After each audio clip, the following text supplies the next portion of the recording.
কেমন আছো তোমরা সবাই? আশা করি তোমরা সবাই ভালো আছো, আমিও ভালো আছি।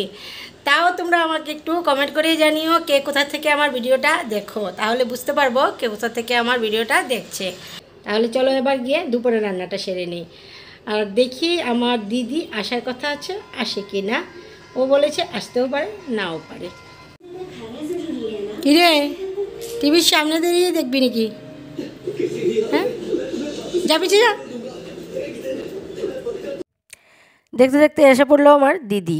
ও নিয়ে এসেছে কিছু আমলকি, তাও সেদ্ধ করে। আমি দেখালাম যে আমার ঘরেও তো আমলকি আছে। বলছে যে আমাদের আনা হয়েছে 35 কেজি। তারপর তোকে যদি একটু না দিয়ে কেমন লাগে? একা একা খেতে তো সব জিনিস ভালো লাগে না। আর ওরাও না আমার মতনই। আমি যেমন মানে সম্পূর্ণ দিন বাবার বাড়ির ব্যাপারে ভাবতে থাকি, ওদের কথা ভাবতে থাকি, ওরাও না মনে হয় আমার কথাই ভাবতে থাকে। তাই কিছু আনলে আমাকে না দিয়ে আর খেতে পারে না। যেমন বাড়ি থেকে নিয়ে আসলো মোচা, থুর, ডিম, তারপর আমলকি, তাও সেদ্ধ করে, যাতে আমার কষ্ট কম হয়। তাই ওরা নিয়ে আসলো। আমি ভাবলাম মোচাটা যখন তরতাজা আছে তাহলে আমার সবজির সাথে ওদের মোচাটাও রান্না করে নিই। আর আমি এখনও সবজি কাটিনি, দুপুরে রান্নাবান্না শুরু করিনি।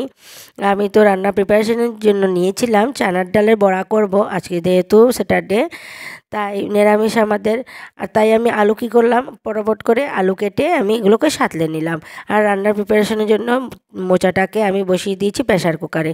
ও এসেছে তাই ভাবলাম যে একটু চা করি, চা দিয়ে নিমকি দিয়ে খাই। ও নিয়ে এসেছে নিমকি আর মেয়েদের জন্য কেক। আর আমরা দুজন একটু চা করে একটু গল্পগুজব করে আমি রান্নার জন্য প্রিপারেশন নিলাম। তারপর একটু গল্পগুজব করার পর এইদিকে আমার প্রেশার কুকারের সিটিও এসে পড়েছে।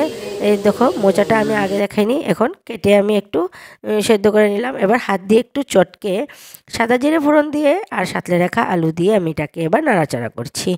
মানে সেদ্ধ তো আগে করা হয়ে গেছে। একটু চিনি দিয়ে দিলাম, দুটো এলাচ থেতো করে দিয়ে দিলাম, আর তাতে দিয়ে দিলাম একটু জিরে গুঁড়ো।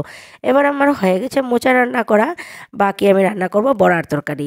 আর সকালে আমি একটা ভাজা মুগ ডাল করে রেখে দিয়েছিলাম, আর ডালের সাথে খাওয়ার জন্য করব কিছু ভাজাভুজি। আর বড়াগুলো আমি এখন ভেজে নিচ্ছি। ভাবছি বড়াটা মনে হয় একটু বেশি হয়ে যাবে, তাই শুকনো বড়া আমি কিছু রেখে দেবো ডালের সাথে খাওয়ার জন্য। আর শুকনো বড়া খেতে সবারই ভালো লাগে, আমারও ভালো লাগে। আর যেহেতু মেয়েরা সবসময়ই বাবার বাড়ির কথা ভাবতে থাকে মনের মধ্যে, সংসারে যতই সুখে থাকুক, স্বামী সংসারে বা যতই দুঃখে থাকুক না কেন, বাবার বাড়ির কথা মন থেকে একটুকু পড়ে না। আমার মনে হয় এখন এই মানে সময়ের সাথে সাথে দেখতে দেখতে ও বাবার বাড়ির লোকজনেরও মেয়েদের কথা সবসময় ভাবতে থাকে মনে হয়। তাই কিছু আনলে মেয়েকে না দিয়ে ওরা খেতে পারে না। তাই কীভাবে না কীভাবে কোনো না কোনো উপায়ে ওরা আমার কাছে খাবার দাবারের কিছু না কিছু পৌঁছেই দিতে থাকে। মানে কেউ যদি শিলচরে আসার কোনো সুযোগ হয়, তাকেই ধরে কিছু না কিছু দিয়ে দেয় যে নিয়ে যাও, ওকে একটু পৌঁছে দিও। আর তা না হলে ওরা নিজেই চেষ্টা করে যে আমাকে কিছু না কিছু মানে হলে দেওয়ার মতন ওরা নিয়ে আসে। এইদিকে আমার বড়ার তরকারিটা হয়ে যাচ্ছে, আর এদিকে আমি করে নিচ্ছি ফুলকপি ভাজা। আজকে একটু তাড়াহুড়ো লেগে গেলো, কারণ মেয়েদেরকে নিয়ে যাব এক্সট্রা ক্লাসে। আর তরকারিতে আমি দিয়েছিলাম আজকে মেথি পাতা। এদিকে মুগ ডালটা আমি দেখিয়ে দিলাম সকালে করেছিলাম। থুরের তরকারিটা হয়ে গেল, আর ভাজাভুজি হয়ে গেল ফুলকপির বড়া আর ডালের বড়া।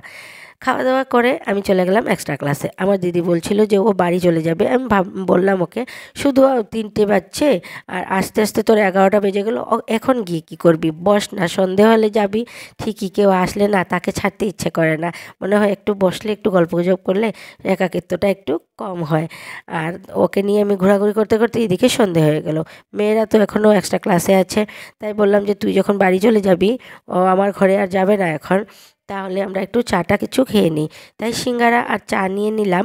আর এখান থেকে ও গাড়িতে উঠে বেরিয়ে যাবে। তারপর ও নিয়ে নিল কিছু ফুলের চারা, আর ওদের ঘরের বাচ্চাদের জন্য একটু খাবার দাবার, ওই টিফিন আর কি, মোমো নিয়ে নিল। তারপর ও উঠে পড়লো এবার অটোতে। আমি তো যাব না, আমি যাব মেয়েদের ক্লাসে ওদেরকে নেওয়ার জন্য। আর ওকে উঠিয়ে দিলাম গাড়িতে। আর গাড়ির ড্রাইভার বলছিল দিদি আমাকে একটু দেখাও, আমিও তো লোকাল। তাহলে আজকের মতন আর এইটুকু, টাটা বাই বাই, দেখা হচ্ছে আবার নেক্সট ব্লগ।